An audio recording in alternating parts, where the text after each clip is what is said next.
Hello, नमस्कार, आदाब, सत श्री अकाल और अस्सलाम वालेकुम। मैं हूं मोहम्मद अहमद काज़मी, लेकर आया हूं फ्राइडे का खास प्रोग्राम साउथ एशिया पर नजर सैयद अली मुश्तबा के साथ। ये प्रोग्राम काफी अहम इसलिए भी है कि इसमें हम पूरे साउथ एशिया पर भारत के पर्सपेक्टिव से चीजों को समझते हैं और ये समझने की कोशिश करते हैं कि हम जिस पड़ोस में हैं, जो हमारे मुल्क हैं आसपास, उनके क्या हालचाल हैं और भारत की पोजीशन क्या कुछ है। हमारे आसपास जो दुश्मन हैं उन पर भी हम नजर रखते हैं, चीन और पाकिस्तान पर, और चीजें समझने की कोशिश करते हैं ताकि जो कुछ आपको गोदी मीडिया में नहीं मिल रहा वो इंफॉर्मेशन आप तक पहुंच सके। आज सैयद अली मुश्तबा साहब के बारे में मैं थोड़ा सा एक बार फिर बता दूं कि वो साउथ एशिया पर एक्सपर्ट तो हैं ही, लेकिन उन्होंने खास तौर पर साउथ एशिया पर जवाहरलाल नेहरू यूनिवर्सिटी से साउथ एशिया के ही इश्यूज पर पीएचडी की है और उस सिलसिले में वो गवर्नमेंट ऑफ इंडिया की स्कॉलरशिप पर लंदन भी रिसर्च करने के लिए गए हैं और टॉपिक था British policy in Indian partition. ये एक बहुत ही अहम सवाल है जो अक्सर लोगों के जहन में रहता है और बहुत से उसके पहलू हैं जो आपने रिसर्च में खोज निकाले हैं। इसके अलावा आपने बहुत सी किताबें लिखी हैं और किताबें अभी सिलसिला अभी और आ रहा है, कई किताबें आ चुकी हैं और बहुत ही गहराई से वो इंफॉर्मेशन देते हैं। आप उनका सर्च करेंगे तो आपको किताबों की लिस्ट सामने आ जाएगी। सैयद अली मुश्तबा साहब से जो हम आज बात कर रहे हैं वो बहुत ही अहम इश्यूज हैं। एक बड़ी खबर ये आ रही है कि चीन ने तालिबान हुकूमत को वहां एक अपना एम्बेसडर लेवल का शख्स अपॉइंट किया है और बाकायदा फॉर्मल तरीके से जो क्रेडेंशियल्स पेश किए जाते हैं, दस्तावेज पेश की जाती हैं एम्बेसडर की, वो उन्होंने पेश किए हैं चीन के नए एम्बेसडर ने। और जब से तालिबान की हुकूमत बनी है वहां किसी भी मुल्क ने अपने एम्बेसडर लेवल का कोई अपॉइंटमेंट नहीं किया है। दूसरे मुल्कों की जिनकी एम्बेसियां वहां पर चल रही हैं वहां चार्ज अफेयर्स यानी जो दूसरे दर्जे का डिप्लोमेट होता है उससे काम चलाया जा रहा है, लेकिन चीन ने यह पहल की है कि एम्बेसडर एक रिटायर हुआ तो दूसरे एम्बेसडर को फौरन भेज दिया। ये चीन का कमाल है कि वो अमेरिका और जो दूसरी ताकतें हैं उनसे एक तरह से बाजी मारने की कोशिश करता रहता है। इस पर हम बात करेंगे। इसके अलावा अफगानिस्तान और पाकिस्तान बॉर्डर पर टेंशन है। वहां एक दूसरे के सामने जो दोनों मुल्क बहुत नजदीकी दोस्ती के माहौल में रहे हैं, अभी ऐसा लगता है कि तालिबान सरकार और पाकिस्तान के बीच में टेंशन बढ़ रही है। उस पर हम बात करेंगे। और मालदीव इलेक्शन बहुत ही दिलचस्प मोड़ पर आ गए हैं। पहले राउंड में कोई कैंडिडेट 50% से ज्यादा वोट नहीं ले सका। अब दूसरा राउंड वहां पर होने वाला है और वहां भी भारत और चीन का नजरिया रखने वाले लोगों के बीच में टकराव है। वो क्या कुछ है। और G20 चूंकि पिछले सैटरडे संडे को हुई थी, हमने हमारा प्रोग्राम ये फ्राइडे को होता है तो और दूसरे इश्यूज G20 के सिलसिले में हमने डिस्कस किए थे। अब चूंकि G20 हो चुकी है तो उसमें कुछ नए पहलू उसमें उस पर हम चर्चा करेंगे सैयद अली मुश्तबा साहब के साथ। मैं आपको आगे बढ़ने से पहले बता दूं कि सैयद अली मुश्तबा साहब अपने वतन काने गांव में हैं, शेखपुरा बिहार में। वहां रहते हुए भी वो हमें टाइम दे देते हैं, उसके लिए हम उनके शुक्रगुजार हैं। सैयद अली मुश्तबा साहब, वेलकम है आपका। मीडिया स्टार वर्ल्ड को आप वक्त देते हैं। आप ये बताइए कि ये क्या हुआ अचानक कि चीन ने अपना एम्बेसडर वहां भेज दिया। अब वो जो एक शोले फिल्म का एक डायलॉग है, तेरा क्या होगा कालिया, तो ये अमेरिका का क्या होगा तालिबान हुकूमत से ताल्लुक भी रखता है, दुश्मनी भी दिखाता है। ये तालिबान हुकूमत में चीन तो बिल्कुल सीधे तौर पर लैंड कर गया। इसको आप कैसे देख रहे हैं? जी बहुत शुक्रिया काजमी साहब। हमारे सामाइन को मेरा आदाब, सत श्री अकाल और सलाम वालेकुम।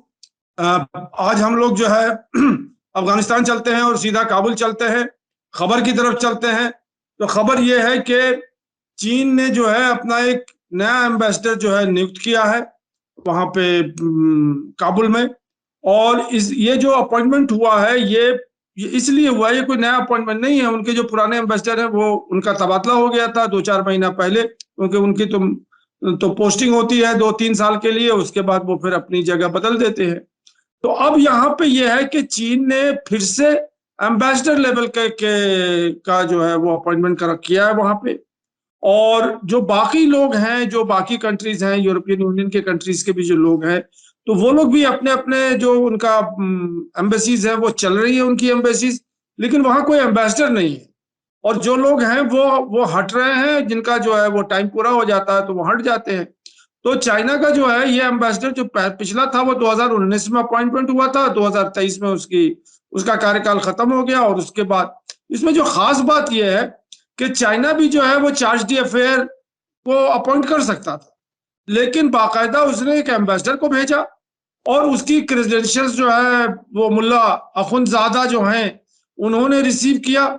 उनके जो फॉरेन मिनिस्टर हैं वो मुत्तकी साहब वो थे, और भी जितने उनके डिप्टी प्राइम मिनिस्टर और जितने लेवल के लोग थे वो सब मौजूद थे। और इन्होंने जो है अपना, और काफी इसकी वीडियो बनी और वो वीडियो जो है पूरी दुनिया में शाये हुई। तो अब इसमें बात ये करनी थी कि चाइना ने सबसे पहले बाजी क्यों मारी। देखिए अभी बात जो चल रही है वो वेस्टर्न यूरोप से भी और अमेरिका से भी कि हमें आप रिकॉग्नाइज कीजिए। तालिबान का यही मतलब डिमांड है कि आप हमें रिकॉग्नाइज कीजिए, हमारे फंड्स को रिलीज कीजिए, सारे कंट्रीज में हमारे एम्बेसडर को अपॉइंट करवाने की का जो है आप इजाजत दीजिए, और उनके भी जो एम्बेसडर हमारे साथ हमारे यहाँ आए ताकि हम ग्लोबल कम्युनिटी में रह सके। लेकिन किसी ने जो है उनको रिकॉग्निशन नहीं दिया। और यहाँ तक चाइना भी इससे ये नहीं वादा किया उसने कि हम तालिबान को रिकॉग्नाइज कर रहे हैं, लेकिन पर्दे के पीछे तो यही है कि चाइना भी चाहता तो चार्ज डी अफेयर बना के भेज देता, किसी और को बना के भेज देता, नहीं भेजता किसी को।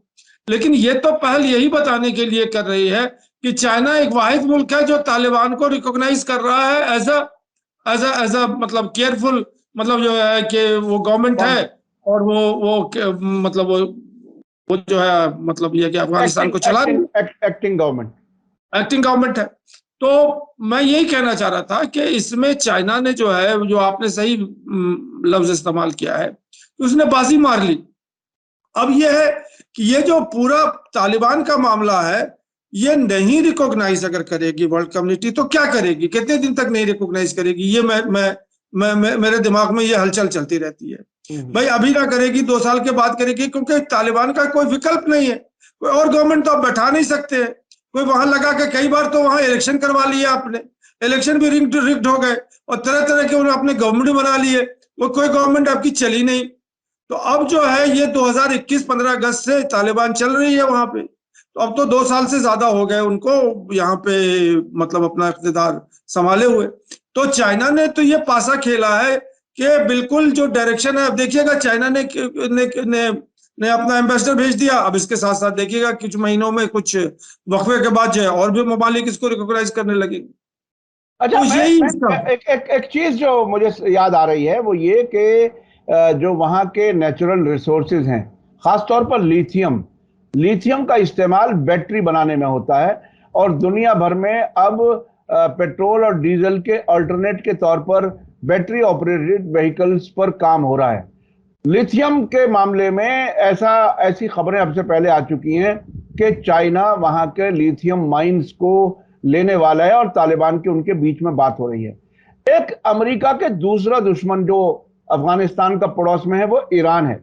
ईरान से भी एक खबर आई थी, एक एग्रीमेंट हुआ तालिबान के साथ कि वो हेरात से एक ट्रेन पहुंचाएंगे चाइना बॉर्डर, चाइना तक। यानी अमेरिका के 2 दुश्मन, एक तरफ चीन एक तरफ ईरान, ये भी आपस में कनेक्ट करेंगे अफगानिस्तान के साथ। तो ये तो सब कुछ खेल बिगड़ता जा रहा है अमेरिका के लिए। वो जो अमेरिका ने कतर में बैठ करके ज़ल्मे खलीलजाद ने 10 राउंड की बातें बंद कमरे में की थी, क्या वो सारे प्लान, साजिशें या जो भी आप कहें वो सब नाकाम हो जाएंगे? ये अमेरिका के दुश्मन आकर के यहां बैठ जाएंगे? जी वो एक डिफरेंट डिस्कशन है। अभी हम लोग चाइना की बात कर रहे हैं कि चाइना जो है वो काबुल में या अफगानिस्तान में आ गया है। तो वो जहां तक आप इशारा कर रहे हैं कि माइनिंग के लिए वो अपने रास्ते को हमवार कर रहा है, और अपने एम्बेसडर को उसने अपॉइंट कर दिया है, और एम्बेसडर के थ्रू जो है वो माइनिंग के ऊपर जो है वो उसकी नजर है। तो अभी कुछ दिन पहले खबर एक आई थी, वो भी खबर ही है कि अफगानिस्तान ने अपनी माइनिंग सेक्टर को खोल दिया है, और बहुत सारी कंपनियां ने जो है उसकी बिडिंग करा करके वो ले लिया है। उसमें बहुत सारी चाइनीज कंपनी है, कुछ कंपनी इजिप्ट की है, और कुछ की कंपनी जो है वो ईरान की है, और इवन और भी जो कंपनी है जो कि मतलब कहीं और मतलब काम कर रही हैं, लेकिन है उनका बैकग्राउंड चाइनीज ही। तो बहुत सारी कंपनियां जो है वो आ चुकी है माइनिंग सेक्टर में। इवन जो अफगानिस्तान में गोल्ड है, गोल्ड की माइनिंग को भी जो है उन्होंने खोल दिया है, क्योंकि अफगानिस्तान के पास पैसा नहीं है और वेस्टर्न ममालिक उन्हें पैसे देने के लिए तैयार नहीं है, उनके उनके जो फंड्स मतलब फ्रीज किए हुए है। तो ये जो अगर मैं देख रहा हूँ वो इसी तरह से देख रहा हूँ, वही कड़ी है कि चाइना जो है वो डायरेक्टली अब अफगानिस्तान में आ गई है, और उसके थ्रू वो माइनिंग सेक्टर जो अफगानिस्तान का है उसको एक्सप्लॉइट करने वाली है। और दूसरा जो चाइना का इंटरेस्ट है वो बेल्ट एंड रोड इनिशिएटिव है, जो अफगानिस्तान से होता हुआ सेंट्रल एशिया की तरफ से होता हुआ रशिया की तरफ पहुंचेगा और वेस्टर्न यूरोप पहुंचेगा। तो इसीलिए अब चाइना जो है उसने इनिशिएटिव लिया कि हमारे लिए एम्बेसडर पोजीशन को हम लेके जाएंगे। तो उसका यही मौकिफ है कि अब इसके बाद तो रिकॉग्निशन ही बचा हुआ है।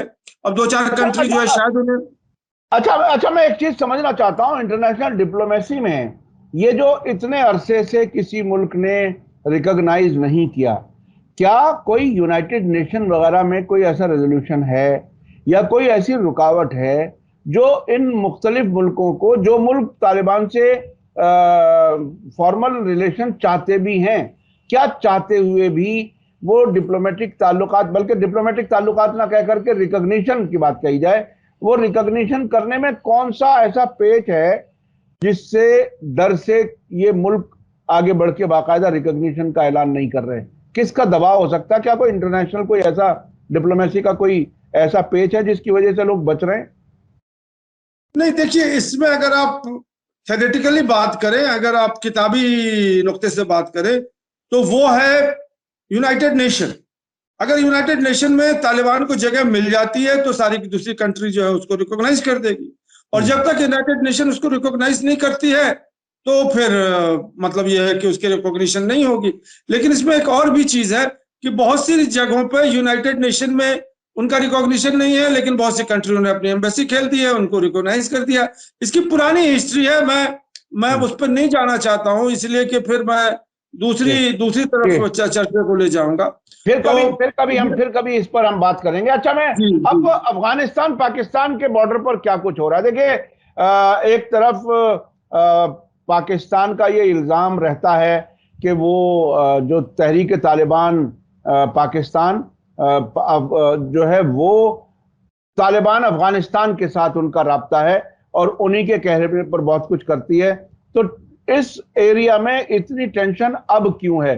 क्योंकि कई अब से पहले भी झड़पें हो चुकी हैं, कुछ लोग मारे भी जा चुके हैं, लेकिन ये बॉर्डर अफगानिस्तान के लिए भी काफी अहम है, क्योंकि इंटरनेशनल कनेक्शन बढ़ाने की कोशिश होनी चाहिए तालिबान की, ना कि उन्हें कम करने की। क्या है ये वजह जिसकी वजह से ये पाकिस्तान अफगानिस्तान बॉर्डर को समझने के लिए ये पहले को डुरांड लाइन को समझना चाहिए, जो कि ब्रिटिश के टाइम में एक लाइन बनी थी, जो कि उसने डिमार्केशन किया था कि ये पाकिस्तान है और ये जो है वो अफगानिस्तान है। और जैसे हमारे यहाँ मतलब पंजाब में हो गया या बांग्लादेश में हो गया, जहां समझ लीजिए। अब यहाँ पे जो बोन ऑफ कंटेंशन है वो ये है कि अफगानिस्तान जो है वो नहीं मानता है जो खैबर पख्तूनख्वा है, जो प्रोविंस अभी पाकिस्तान ने डिक्लेयर किया हुआ है। पहले फाटा था, फ्रंटियर स्टेट था, और कई कई नाम थे उसके। तो ये सब जो एरिया है ये एक्चुअली जो है वो पठान है, और वो वही लोग हैं जो अफगानिस्तान में रहते हैं। अब वो बॉर्डर लाइन खींच गया है तो आधे इधर आ गए हैं, आधे उधर चले गए। तो जो अफगानिस्तान के जो लोग हैं उसको मानते नहीं है, वो चाहते हैं कि पूरा का पूरा जो पख्तूनख्वा है वो हमारे पास आ जाए। वो तो होने वाला नहीं है। अब उसके बाद क्या हुआ कि यहाँ पे बहुत बहुत टाइम से, मतलब ये अभी की बात नहीं है, यहाँ पे हमेशा जो है ये कबायली लोग हैं, ट्राइबल लोग हैं, इनकी ट्राइबल राइवलरी चलती रहती है। और अभी क्या हुआ है जो कि मतलब अब यह मैं भी आपको बता दूं अपने सामाइन को कि वहां पे फेंसिंग हो चुकी है। 2600 किलोमीटर जो है वो बॉर्डर है अफगानिस्तान पाकिस्तान का, इस पे फेंसिंग हो। और जैसे हमारा वाघा बॉर्डर है यहाँ पे हिंदुस्तान और पाकिस्तान का, वैसे वहां पे उनका जो है तोकराम बॉर्डर है। तो जो चीजें जाती हैं गुड्स ट्रक और ये लोग जो जिन लोगों को उस पार जाना होता है तो इसी बॉर्डर से वो क्रॉस करते हैं, इवन सिविलियन लोग जो है। तो अभी जो लेटेस्ट जो न्यूज है जिसको हम और आप डिस्कस कर रहे हैं वो ये कि उन्होंने तोकराम जो चेक पोस्ट है उसको उन्होंने बंद कर दिया था और बहुत ज्यादा टेंशन हो गया था। पाकिस्तान ने अपने साइड से जो उनके लोग हैं उनको इवैक्यूएट कर लिया था जो मतलब बॉर्डर पे थे, और गोलियां चल रही थी, लेकिन किसी ने कहा कि किसी के मरने की खबर नहीं।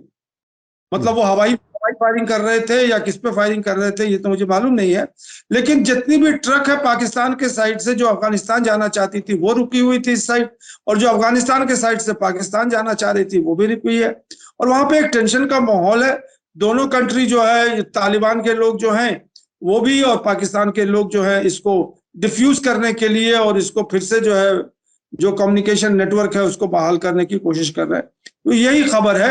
और ये जो टेंशन है ये वक्तन फक्तन जो है वो इरप्ट होता रहता है। उसके बहुत सारे रीजन है, मैंने तो मेन लाइन वही बता दिया।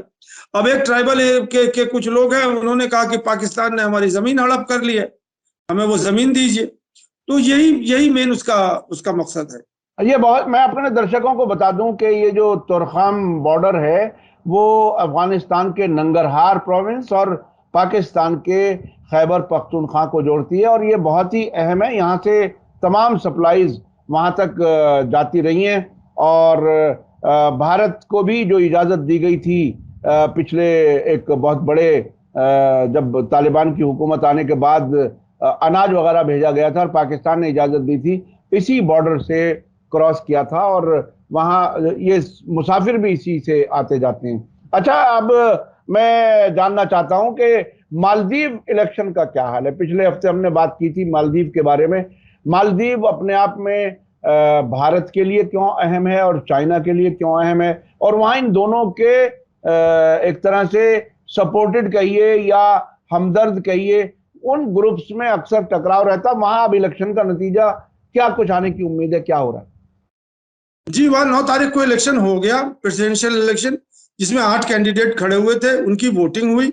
और वोटिंग होने का नतीजा ये हुआ कि पहला राउंड जो हुआ था उसमें किसी को भी जो है 50% से ऊपर वोट नहीं मिले, और जो सबसे करीब थे 50% वो थे वो अब्दुल्ला यमीन है, जिनकी PPM People's Party of Maldives है।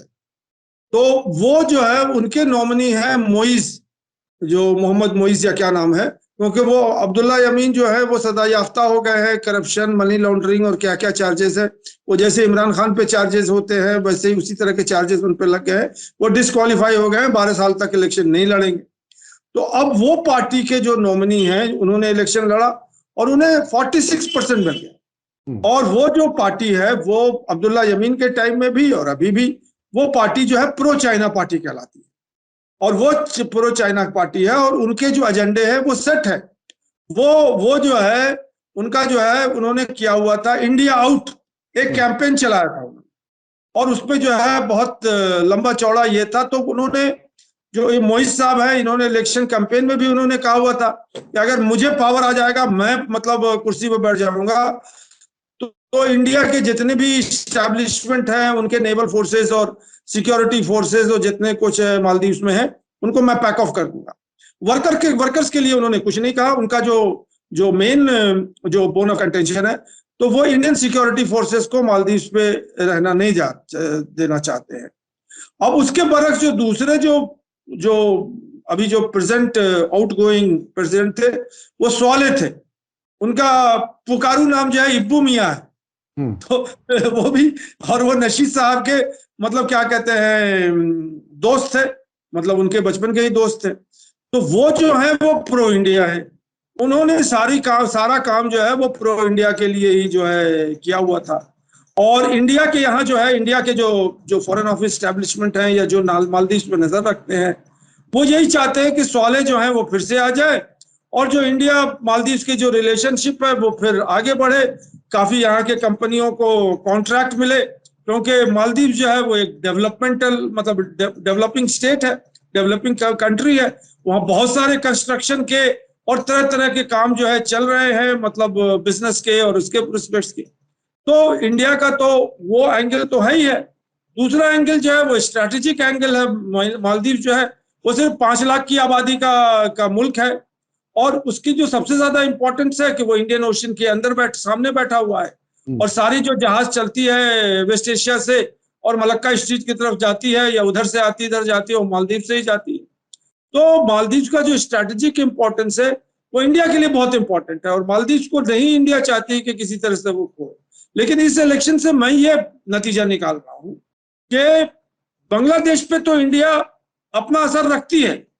ये मैं आपको ऐसे जर्नलिस्ट भी बता सकता हूं कि सुजाता सिंह जब सुजाता सिंह जो इंडिया की फॉरेन सेक्रेटरी थी और उनको रिप्लेस करके जयशंकर को लाया गया था फॉरेन सेक्रेटरी बनाने के लिए, तो मुझे सोर्सेस ने बताया कि एक पूरा का पूरा होटल बुक हो गया था वहां पे, जो कि बांग्लादेश के इलेक्शन को लड़वा रहा था, और किनको कितने पैसे देने थे, कहां पैसे देने थे, और फाइनली उसने शेख हसीना वाजिद को डिक्लेयर कर दिया। तो इंडिया का तो इन्फ्लुएंस बांग्लादेश के इलेक्शन पे है, ये तो बिल्कुल स्टैब्लिश फैक्ट। अब मैं श्रीलंका पे भी आ रहा हूँ। श्रीलंका में जब पक्षे आए थे, उनका जो ये बना था, उससे पहले सिरिसेना थे वहां पे, जो हेड ऑफ द प्रेसिडेंट थे, उन्होंने कहा था कि राव के एजेंट जो है यहाँ बैठे हुए हैं कोलंबो में, और हमारा जो इलेक्शन जो है वो डील कर रहे हैं। तो ये श्रीलंका में और मालदीव में तो बिल्कुल क्लियर है, मालदीव बता रहे हैं, बांग्लादेश में, नेपाल में भी इंडिया का इन्फ्लुएंस है। लेकिन ये इन्फ्लुएंस मुझे दिखाई नहीं पड़ रहा मालदीव में, कि मालदीव में इंडिया की इतनी पकड़ नहीं है, इसीलिए एंटी इंडिया फोर्स जो है वो 46% आ गए। अब इसके बाद जो है दूसरा इलेक्शन जो है, दूसरा राउंड जो है वो 30 सितंबर को होने वाला है। तब तक इंतजार कीजिए, देखिए उसमें शायद प्रो इंडिया जो स्वाले साहब हैं वो जीत जाए। नहीं नहीं, मैं थोड़ा सा क्लैरिटी के लिए एक तजर्बा बताता हूं।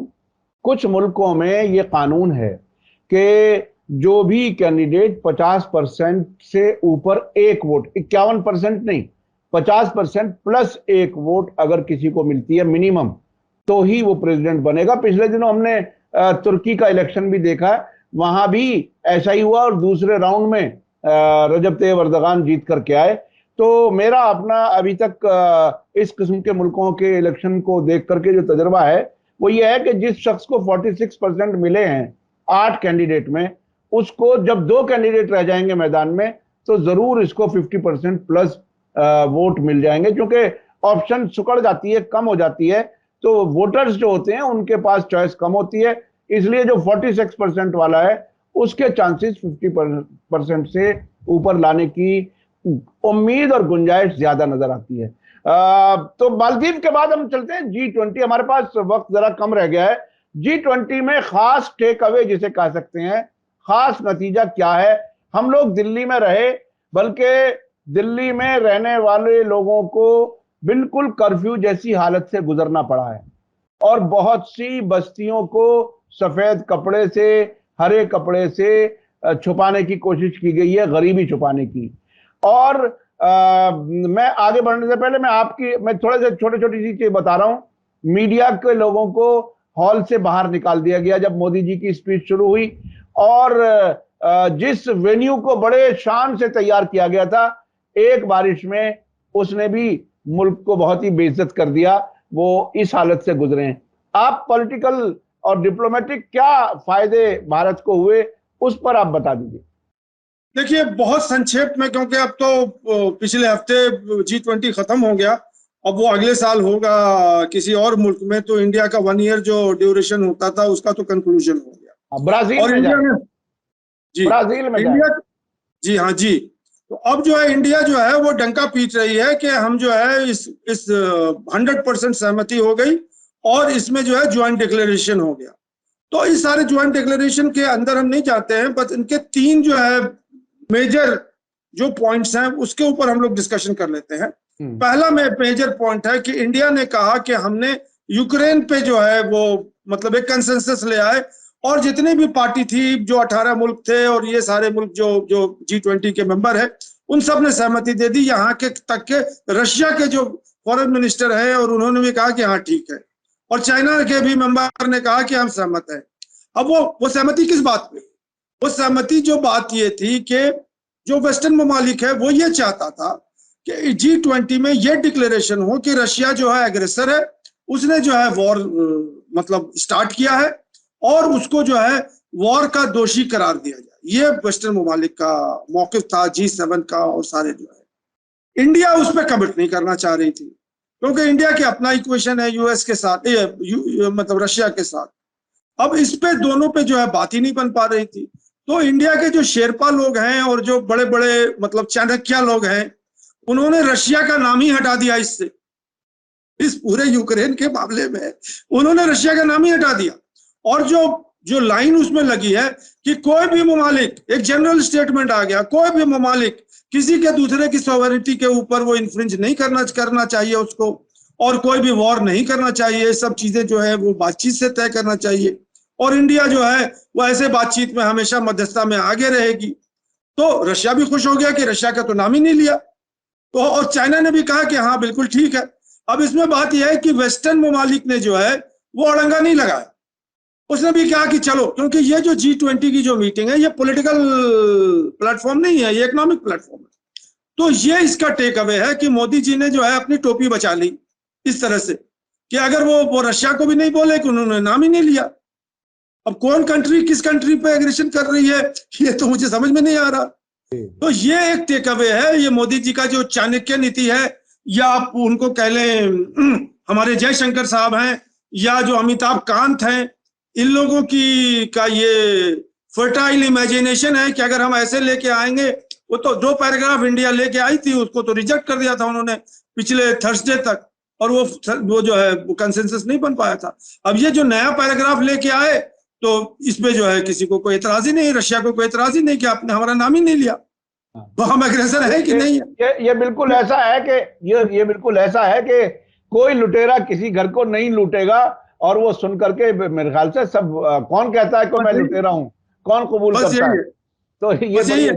हाँ। दूसरा जो टेक अवे इसका है वो है क्लाइमेट चेंज के ऊपर। ये बहुत बड़ा इशू है जो कि मतलब वेस्टर्न ममालिक से और जो ग्लोबल साउथ है उनसे कन्फ्रंट्रेशन चला रहा है, और कई कॉन्फ्रेंसेस में ये इश्यूज हमारे सामने आते रहते हैं, जिसमें बेसिकली मैं अपने सामाइन को समझा देता हूं। जो कन्फ्रंट्रेशन ये है कि जो ग्लोबल साउथ है या डेवलपिंग कंट्री है या जो थर्ड वर्ल्ड कंट्री है, उनका कहना है कि वो उनका जो कन्फ्रंट्रेशन है वो डेवलप्ड कंट्रीज से है, जो यूरोपियन कंट्रीज ये है कि आपने तो पेड़ काट लिए अपने अपने जगह पे, वो 50 साल पहले अपने आप कंट्री को जो है आपने इंडस्ट्रियलाइज बना दिया, अपने लोगों को आपने बहुत high level of income facility के लिए लग दिया। अब जब आप वहां पहुंच चुके हैं तब आप हमको नसीहत कह रहे हैं कि आप अपने पेड़ नहीं काटिए, आप इंडस्ट्रियलाइज नहीं कीजिए, आप तेल पे डिपेंडेंस छोड़ दीजिए और दूसरे बैटरी के ऊपर और इसके ऊपर डिपेंडेंस कीजिए। तो ये नसीहत जो है ये तो हमारे डेवलपमेंट के ऊपर आ जाएगा कि हम अपने डेवलपमेंट को देखें या ग्लोबल क्लाइमेट एजेंडा के ऊपर। अब इसमें जो संधि हुई है या जो जॉइंट डिक्लेरेशन हुआ है, ये भी कुछ लफ्जों का ही खेल है, क्योंकि ये तो डायरेक्ट कॉन्फ्रंट्रेशन है ना, आर या नहीं तो पार, या तो आर बोलिए या पार बोलिए। ये बिल्कुल सादा जबान में ये कहा जाए कि 2 लोग झोपड़ियों में रहते थे एक जमाने में, एक झोपड़ी वाले ने अपना मकान बेहतरीन बना लिया और दूसरे वाले को कह रहा है कि तुम मत बनाना, तुम बिल्कुल इसी झोपड़ी में रहोगे, कोई तरक्की नहीं करोगे। तो ये तकरीबन इस तरह का दोहरा रवैया इन मुल्कों का रहा है। यूरोप में हम भी गए, आप भी गए, वहां तमाम मकानों में जितनी लकड़ी का इस्तेमाल होता है वो तकरीबन बिल्डिंग मटेरियल का बहुत ही अहम हिस्सा होता है। सिर्फ नीचे स्ट्रक्चर खड़ा होता है, बाकी सब लकड़ी से होता है। हमारे यहाँ जो है वो कहा जाता है कि नहीं, लकड़ी का ऑल्टरनेट लाइए और प्लास्टिक से काम कीजिए, पीवीसी से काम कीजिए। बहरहाल तो ये तरक्कियों को रोकने के तरीके हैं, और अब से पहले भी कई बार ये बात सामने आ चुकी है कि क्लाइमेट चेंज वाले मामले में कोई भी मुल्क अपने कमिटमेंट पर सही नहीं उतरता। उसमें G20 अब तक नाकाम रही है, नई दिल्ली नहीं, अब से पहले भी। जी, इसमें ये क्लाइमेट चेंज में मैं एक लास्ट वर्ड बोल देता हूं कि अब जो है जैसे G20 है या इस तरह के जो भी बहुत से फोरम है, कॉप है जो कि इन्वायरमेंटल के लिए जो है वो मीटिंग होती रहती है उसकी फ्रांस में, उसमें तो अब जो है वो ग्लोबल वार्मिंग जो है वो 10 साल पहले का एजेंडा था। अब तो ग्लोबल बॉइलिंग हो रहा है, ये मेरा वर्ड है, ये मैंने इन्वेंट किया है बिल्कुल आपके सामने, आपके प्रोग्राम में। अब जी, ग्लोबल जी, वार्मिंग को आप छोड़ दें, आप अब तो ग्लोबल बॉइलिंग हो रहा है। अभी आप दिल्ली की गर्मी से तो जूझ के निकले ही होंगे। वो वार्मिंग थोड़ी था, वो तो वो तो कूल और वार्म होता है, ये तो बॉइल कर रहा है, प्लैनेट जो है बॉइल कर रहा है। अरे साहब, मुझे याद है लंदन वगैरह में, यूरोप में, ना तो पब्लिक ट्रांसपोर्ट में, ना ही घरों में एयर कंडीशनिंग का कोई कॉन्सेप्ट था ही नहीं। अब से 10-15 साल पहले कहीं कहीं पंखे कहीं नजर आने शुरू हुए, और अब तो 30+ तक लंदन का टेम्परेचर था इस बार। काफी गर्मी में लोग परेशान थे। तो ये तब्दीलियां हो रही हैं। और बॉइलिंग, आपने सही लफ्ज कहा कि ये दुनिया में मौसम की तब्दीली इस तेजी से हो रही है, और जो इंडस्ट्रियलाइज्ड मुल्क हैं वो अपनी जिम्मेदारी पूरी ना करके बाकी मुल्कों से कहते हैं कि आप अपने यहाँ कंट्रोल करो। तो और कोई खास बात रह गई हो तो? जी हाँ, नो, इसके ऊपर भी जो है, ये जो ग्लोबल वार्मिंग और क्लाइमेट चेंज के ऊपर जो है, मुझे तो कोई ऐसा डेफिनेट जो जो क्या कहते हैं संधि हुई थी और जो जॉइंट स्टेटमेंट आया, इसकी क्लैरिफिकेशन हुई नहीं। तो जैसे जैसे उसको जो लफ्जों के खेल में यूक्रेन को उन्होंने समेट दिया, और उसी तरह से ग्लोबल वार्मिंग को भी सब समेट दिया उन्होंने। और जबकि यूक्रेन का जो बंदा है वो स्पुतनिक में जो है, उनका जो है फॉरेन मिनिस्टर है या क्या है, उसने इंडिया को बाकायदा उस न्यूज एजेंसी के थ्रू कहा कि India is a immature nation. और उसने कहा कि वो चंद्रयान तो भेज चुका है उसने, और चंद्रमा के ऊपर और चांद के ऊपर वो फोटोग्राफ्स वगैरह तो ले रहा है, लेकिन उसकी डिप्लोमेसी जो है वो बिल्कुल इमेच्योर है। ये उसका स्टेटमेंट। हाँ, अब मैं आ जाता हूँ, वो नाराज है, बाकायदा यूक्रेन वाले नाराज हैं भारत के इस कदम से। भारत ने उनका साथ नहीं दिया, ये उनका कहना है, और रशिया को उसने क्रिटिसाइज नहीं किया, यही उनका कहना था। अब जो तीसरा जो टेकअवे है, इस पे काफी डंका मचा है, और गोदी मीडिया ने तो मतलब मोदी जी को तो जहां से पहुंचना था उससे 100 किलोमीटर ऊपर और पहुंचा दिया। वो ये है कि अमेरिका के प्रेशर पे या अमेरिका के सुझाव पे एक कॉरिडोर बन रहा है, इकोनॉमिक कॉरिडोर बन रहा है, जो कि इंडिया से शुरू होगा, वेस्ट एशिया में जाएगा, जिसमें वेस्ट एशिया से में जो है लैंड और सी की कनेक्टिविटी होगी, जिसमें सऊदी अरेबिया है, इजराइल है, यूएई है, जॉर्डन है, और ये लोग जो है अपनी पूरी कनेक्टिविटी को लेकर करके वेस्टर्न यूरोप पहुंचेंगे। तो ये अनाउंसमेंट जो है, इसको जो है अमेरिका जो है वो के छत्र छाया में ये पलेगा, और ये काउंटर है बेल्ट एंड रोड इनिशिएटिव का। ये जो चाइना मतलब ग्लोबल डोमिनेशन के ऊपर जा रहा था सप्लाई चेन के लिए, तो ये सप्लाई चेन को जो है अमेरिका ने और इंडिया ने और वेस्ट एशिया के ममालिक ने एक ऑल्टरनेटिव पैरेलल एक बेल्ट एंड रोड की तरह के स्ट्रक्चर खड़ा कर दिया। लेकिन इसके आगे जो है वो बिल्कुल साइलेंस है कि कौन इसकी फंडिंग करेगा। इंडिया करेगा, इंडिया का तो पैसे नहीं है। सऊदी अरेबिया करेगी, हो सकता है अमेरिकन प्रेशर में कर दे। अब सऊदी अरेबिया भी वो चाइना की तरफ जा रही है। वेस्ट एशिया में जो यूएई है वो भी चाइना से अपनी मतलब घनिष्ठता बना रही है। तो ये मुझे तो यही लग रहा है कि ये जैसे मोदी जी हैं कि काला धन आएगा, काला धन आएगा, सबके यहाँ 15 लाख रुपए आएंगे सबके अकाउंट में, पूरे भारतीयों के अकाउंट में। वो एक्ट ईस्ट पॉलिसी उन्होंने बना दी जो पहले लुक्स टू ईस्ट पॉलिसी थी। अब मणिपुर तो जल रहा है, कहाँ एक्ट ईस्ट पॉलिसी है, कोई बता दे हमें। जी जी जी। तो इसी तरह के घोषणा जो घोषणा मंत्री कहलाते हैं ना, तो हमारे मोदी जी तो पुराने घोषणा मंत्री हैं। अब उसके साथ उन्होंने जो बाइडेन को भी ले आया है, और एमबीएस जो मोहम्मद बिन सलमान है उनको भी ले आए हैं इसमें खींच के, और वो भी जो है अब भारत की वाहवाही कर रहे हैं। तो ये 3 टेक अवे हैं हमारे लिहाज से G20 में। एक तो यूक्रेन, दूसरा जो है वो क्लाइमेट, और तीसरा ये जो अभी घोषणा हुई है कि एक वो कॉरिडोर बनेगा और वहां पे रेल लिंक होगा, और इंडिया जो है वो सी लिंक हो जाएगा और रेल लिंक हो जाएगा, और उससे यूरोप पहुंच जाएगा। तो यही G20 का पूरा मुझे तो यही समझ में आ रहा है। जी जी। ये देखिए, मैं देखो इंटरनेशनल पॉलिटिक्स में बहुत ही दिलचस्प चीजें होती हैं। हमें आपको मालूम है कि भारत ईरान के चाबहार पोर्ट पर इन्वेस्टमेंट कर रहा है डेवलपमेंट के लिए, बाकायदा एग्रीमेंट है। और अमेरिका ने भी भारत को उसमें सैंक्शंस में से वेवर दिए थे कि आप इसकी तरक्की कर सकते हैं। हालांकि ईरान को उसमें शिकायत है कि इंडिया बहुत स्लो चल रहा है। मुझे एक वाकया याद आ रहा है, 1990 की दहाई में जब Iran Pakistan India IPI gas pipeline का प्रोजेक्ट था, ईरान ने अपना हिस्से पर बना भी लिया था। उस वक्त अमेरिका के दबाव में भारत को उससे पीछे करने के लिए कहा गया था और भारत उससे हट गया। और उस वक्त उसका ऑल्टरनेट एक बताया था, बहुत ही दिलचस्प, जिसपे आज तक 1 किलोमीटर काम नहीं हुआ है। वो था, कहा गया था Tapi gas pipeline, Turkmenistan, Afghanistan, Pakistan, India. तो ये चाइना को काउंटर करने के लिए या ईरान का नॉर्थ साउथ कॉरिडोर जो है उसको नाकाम करने के लिए ये एक नया शगुफा डाला गया है। इस पर कितना काम होगा ये वक्त बताएगा।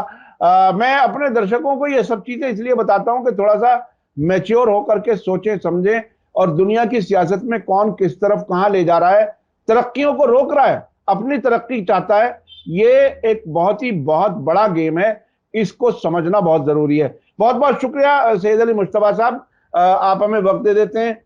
हमें उम्मीद है कि जल्दी आप फिर चेन्नई भी जाएंगे तो वहां से भी ये सिलसिला जारी रहेगा। फिर अगले हफ्ते आपसे मिलते हैं। बहुत बहुत शुक्रिया। इसी के साथ मुझे दीजिए इजाजत। धन्यवाद, शुक्रिया। जय भारत, जय हिंद। मीडिया स्टार वर्ल्ड के और वीडियो देखने के लिए हमारे चैनल को सब्सक्राइब करें और सीधे नोटिफिकेशन पाने के लिए बेल आइकन दबाएं। और अगर हमारी खबर सच्ची और अच्छी लगे तो अपने व्हाट्सएप, इंस्टाग्राम, फेसबुक और ट्विटर अकाउंट पर जरूर शेयर करें।